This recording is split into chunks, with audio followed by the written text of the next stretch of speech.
right, you see, Bob and I are both shooting Glock 42s, which I'm going to argue may be one of the best 380s on the planet. I would agree. The size is a little bit bigger than the Ruger in the car, but it gives it a really good shootability, really good accuracy generally. I'm looking downrange. I shot that one like crap. Don't look at that group. Generally, when these first came out and we got one, borrowed one and started shooting it on the range, I was making hits at 75 yards on a man-sized target. 5 out of 5 times I did it out of a mag, so I got another mag. I was like, that got to be a fluke, and I did it again, 5 out of 5. So at 7, it was 63 yards actually. So 63 yards, man-sized target, I could hit every single time with this little Glock 42. So I pulled out my pocket gun at the time. It's still my Ruger 38 Special, and I could do 4 out of 5 at that range with the Ruger LCR revolver that I carry all the time. So I've always been impressed with this little gun. This one I'm shooting right now is actually my wife's. Don't tell her I stole her gun. She doesn't know. She's carrying something else today, so I took this one out of the safe. I don't even know if she knows, so I'll clean it up, put it back before she realizes it's gone. But it's got to be one of the best 42s on the market. At first when it came out, I thought it's a little bit big. But when I started shooting it, no recoil. It's big enough to get 2 fingers on without a magazine extension. It was big enough so I don't get slide bite like I do on the car. And this one has real sights, Glock actual sights. You could knock them out and put different sights in the front and the back. Bob, did you put different? Nope, he's got the Glock sights on it. I just got Glock sights on it. I don't think I've shot one without just the Glock sights on it. It just seems to work, and it feels like a Glock, it runs like a Glock, it eats everything like a Glock. I just shot this cheap Perfecta ammo that wouldn't go through the nice car, and it's, you know, perfect chamber and everything. Glock just eats it up, doesn't care. What do you think about your Glock, Bob? Okay, I'm going to agree a lot with Ben. I think the Glock 42, and primarily this video is to talk about 380 mouse guns. I think it's the best 380 mouse gun that you can buy right now that's on the market, period. And the reason, and I know there's others, it is a little bit larger, of course, yes. However, there's some good things about that. First of all, this is not an unconcealable gun. I typically carry mine in a nice holster like this, made by On Your 6 Designs, and I typically carry it appendix inside the waistband, just like that. And it is disappeared and it's gone. So it's absolutely concealable, no problem. My sister has one of these guns.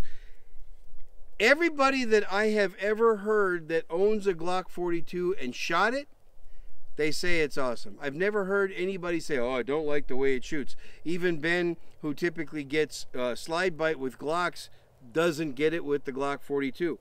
It is so soft shooting. It's amazing. So I'll give you a close-up here of this Glock 42. Out of the box, Glock gives you this pinky extension so that you can get all of your hands on, all of your fingers on the grip. See that? I can get all my fingers on the grip, which is very important. I can get a full, what we call a full firing grip. You also get flush fitting magazine to make it a little easier to conceal, but you know what? Even with the pinky extension, it's very concealable. What I did is I took a regular 6-round Glock 42 380 caliber magazine, and I bought this +2 extension. I believe it's from Pierce.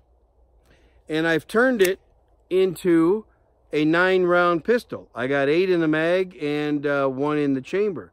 So with 9 rounds of 380 and good ammunition, I'm comfortable with that. I'm very comfortable with that. That's plenty of ammo for me anyway to get the job done. And then I don't care what your hand size is. You put that little extension on there, you're going to be able to get a good grip. I want to say something. I actually want to compliment Glock on something. A lot of people like to rip Glock on something. On this, I'm going to compliment them. That pinky extension there, even though it does not add an extra round, it's very well contoured and it keeps the gun very concealable. There are other manufacturers that make a pinky extension just like this that adds 1 round. Pierce is a good one, and I like those. There's several others. So even if you don't it's very concealable, or get the one that adds one round and it's nice and contoured just like that. Lastly, a nice Glock trigger. Is it the best trigger in the world? No, but it's okay. It's good. But you know, I don't think the Glock has as good a trigger as that Ruger LCP2. I think it's a very effective gun. I would not feel like I'm in trouble if I had to get my Glock 42 out, and if I was carrying this, even rapid fire, all hits. I like it. I like the gun. They're a great little gun. I let my wife defend her life on it, so that's what I think about how good the gun is. I'm going to talk a little bit about ammo. Bob has his ammo selection. On a 380, this Perfecta ammo isn't the ammo I'd use. I actually load my wife's gun with just ball PMC I think I'm using right now, because it was hotter with a heavier load. Every ammo that I've ever seen that's failed to perform, it's not because it fails to mushroom, it's really because it fails to penetrate. So on these little 380s, I don't mind having the ball, so I get a lot of penetration and a lot less opening. Some of the stuff, I haven't tried this, the stuff, the Precision one Bob has, and I haven't researched it. This stuff, I'm gonna be critical of Horny and stuff. A lot of the tests I've seen, it mushrooms about half of the time, but it always penetrates deep. This is something I would carry because it always penetrates deep, even if it fails to mushroom sometimes. All those rounds, the 380 rounds that mushroom out perfectly, and you see, they generally fail to penetrate. You only get about 10 inches in ballistic gel, and ballistic gel isn't human tissue. And if you look at me, I'm more than 10 inches from here to here, and I'm probably good 10 inches, you know, through the center to the heart. So you need to get in there. And if I'm wearing a big jacket or something, believe it or not, we're in South Texas and it's winter right now. We had jackets on and now we took them all off because the sun's out and it's really bright and beautiful. But yeah, big jackets, all of that works against your penetration and it helps you. So that's just a tip of mine. The other tip is I'm going to be critical. So I bought my wife one of these, it's called a G series holster. I thought it was perfect because she wants to carry her gun without a belt. So you see over here, this one has a metal clip on this holster, so I thought it would be perfect for her. She carries it small at the back, not the best of place, but I thought it would be great for her because it's a super minimalist holster. You see there's almost nothing there. It's a good fit, like all holsters I want. That's my shake. If it doesn't fall out when you shake it, it's tight enough. If it falls out when you shake it, it's not good enough. And then this metal clip was working real well for her. So she carried it for a couple days, and then she said on day 2, she's at church and she felt something weird on her butt, and she goes into the bathroom to check it, and the gun had fallen out of the holster and it has working down the leg of her pants, and the holster is still attached. And when I went back to look, I should have known this. If you hit up on this butt at all or catch it on anything, what's going to happen is that it's going to fall out of the holster. So when the holster is down like this and you're carrying it anywhere, if you hit it on anything, you see all I can do, I can take my finger and make it just pop out. So yeah, a holster like this, you really need a holster that covers the trigger guard like this one does, and something that goes over here so that it can't bump out of the holster and fall out. I should have known better. I didn't. Sorry, wife. But this is just one of the holsters I'm going to get rid of. One of the things I did like is that, you know, you could activate, and I bought into this when I saw it on the ad, you know, activate it without taking it out of the holster. I thought that's a great idea. I can do a pressure check without even taking it out of the holster, put it on, take it off, do the whole thing. But yeah, I missed that, you know, if I hit it off of something, it will come straight out. So learn from my mistake. Don't buy the holster like that. Buy your holster like the On Your 6 Designs one Bob is still wearing, I'm looking for on the table. It's a great little holster. On Your 6 used to sponsor our shows for a little while, and if you're a Shooters Club member, there's still a code up there that you can get a discount to On Your 6 Designs.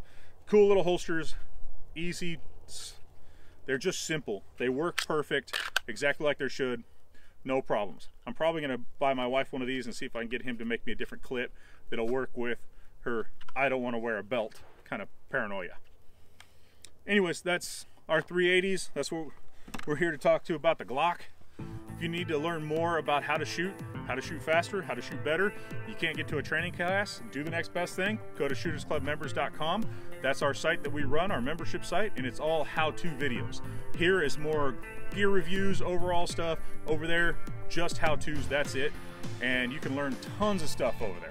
30 seconds of final thoughts from me. If you are looking for a good 380 carry pistol that is nice and small and concealable, I would say the Glock 42 and the new Ruger LCP2 are the best two choices.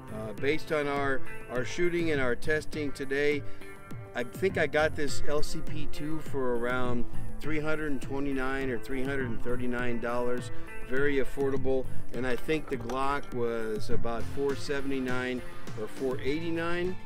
You know, both of them nearly impossible to go wrong with. Thanks for watching.